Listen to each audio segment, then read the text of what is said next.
division rivalry game this week. It's time to stand up, Texans fans. I'm bringing you the latest Texans news and rumors leading up to that Week 2 matchup against the Indianapolis Colts. And today, it's all about the injuries. We're going over all the injuries, Texans, Colts. I'm going to let you know what you need to be looking for this Sunday. But first, before we get started, the boss has said, I can't even think about doing a Texans watch party until we hit 5,000 subscribers. I've been telling them, hey, Texans fans want a party. They want to get down on Sundays. And they said, hey, once you get to 5K, we can talk about it again. So this is me asking you to help me to help you. We're 60 away from 5,000 subscribers. If you haven't already, go down and hit that sub button because I want to do more Texans watch parties this year because I want to get down with Texans fans. All right, going straight into the injury news. Noah Brown yesterday moved to short-term IR, and for those folks at home, there's a difference. Before the season, if you're on IR, you're out for the year. In season, if you're moved to IR, you're missing 4 games. So Noah Brown is going to be missing the next 4 games for the Houston Texans. And Nico Collins, Robert Woods looked good in Week 1. Noah Brown got some run, but I think this means one thing and one thing only.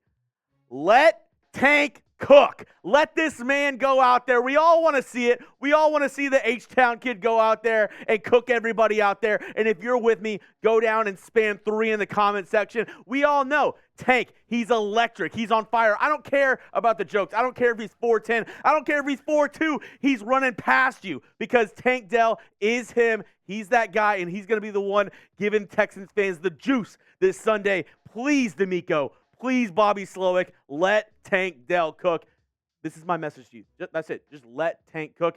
Get the 3s in the comment section right now. As we go on to more Texans injury news, these guys did not practice on Wednesday, and 3 big names on this list.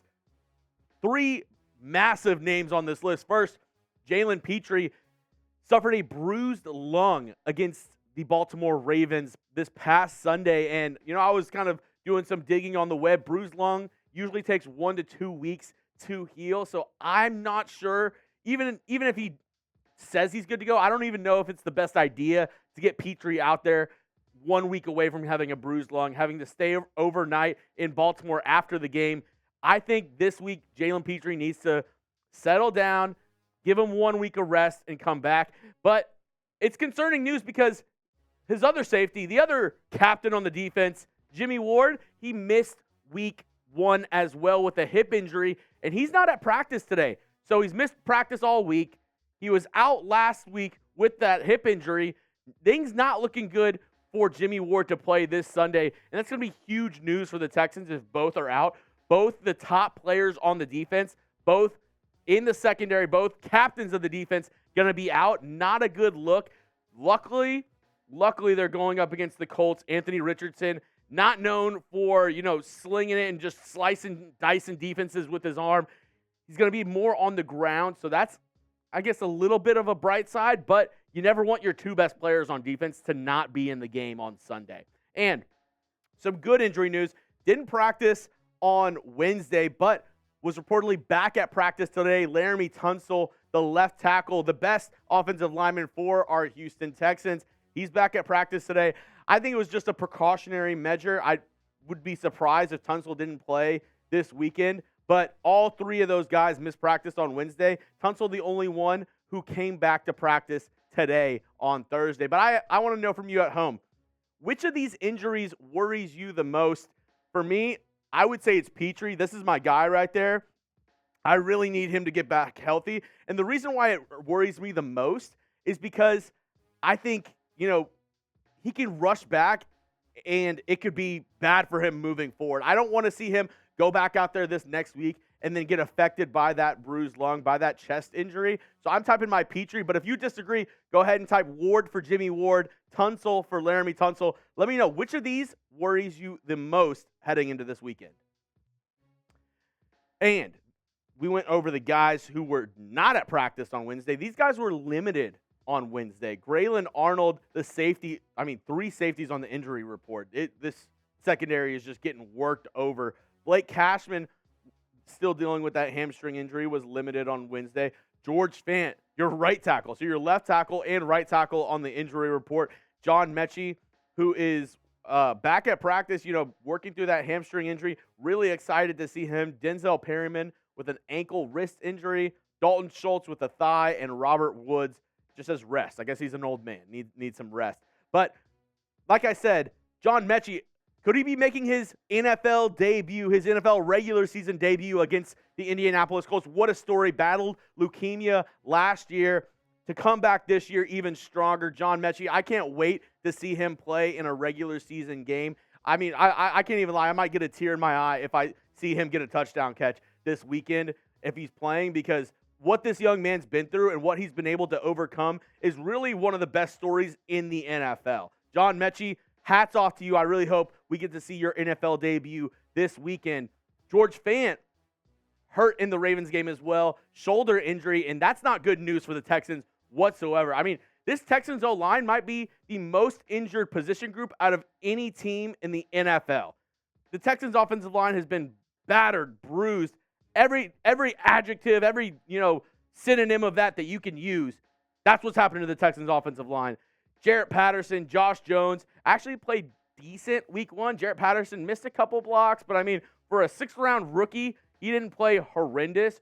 George Fant went out with injury during that loss to the Ravens. And if he's not able to go this next week, yeah, the Texans O-line is not looking good. I mean, the depth isn't there. They're missing guys. We're not going to get Titus Howard or Juice Scruggs back until week 5.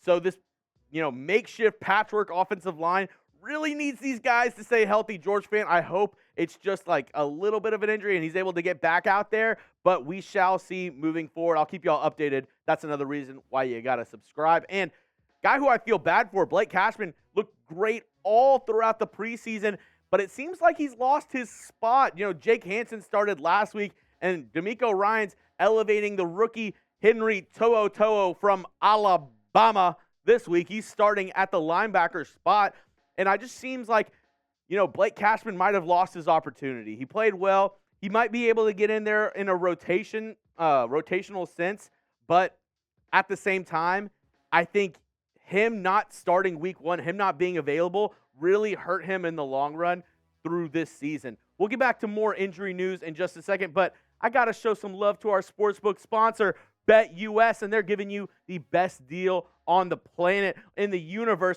I mean, hey, I saw Mexico unveiling some aliens the other day, and they were like, hey, get me on BetUS. Get me on BetUS because it's the best deal in the entire universe. All you got to do, chatsports.com/bet, promo code chat125, and they're going to give you a 125% deposit bonus. That means you put in $100, they're going to give you $125 for free to bet with, and you can use that to bet on your Texans. They're the favorite this week.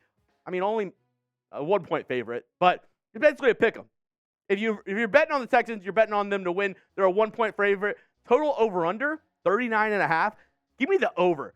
Give me the over. A smart man once said, one of my coworkers, Nick Roloff, if the over-under is under 40, you bet the over. It doesn't matter what is happening. It doesn't matter who's out there. If it's under 40 in an NFL game, you bet the over. That's what I'm going to do. I'm taking Texans, and I'm taking the over at our sportsbook sponsor, BetUS.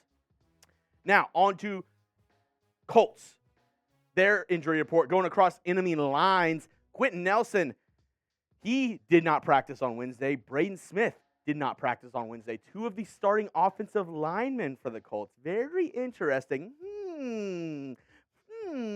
Very interesting. 2 of the Colts offensive linemen did not practice on Wednesday, and the Texans D-line looked very good against the Baltimore Ravens. So can they dominate in this game? Can they be the difference maker? I think so. If Will Anderson does anything like he did this past week, look at these numbers real quick. Look at these.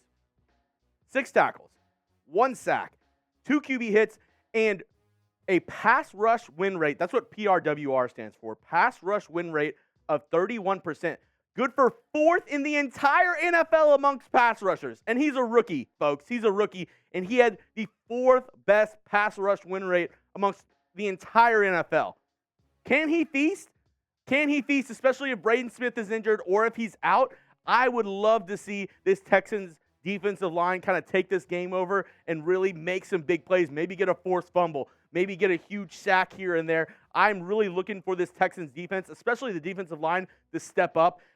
With the 2 safeties, questionable to play on Sunday, it's going to be up to the front seven, and especially that defensive line to set the tone and make sure that Anthony Richardson does not have time to throw the ball deep. Will Anderson, Jonathan Grenard, I'm looking at you. Let's get after the quarterback this weekend, and let's go Bulls on parade. Some old school Texans football right there. I want to see the Bulls running after Anthony Richardson, making his life a living hell on Sunday.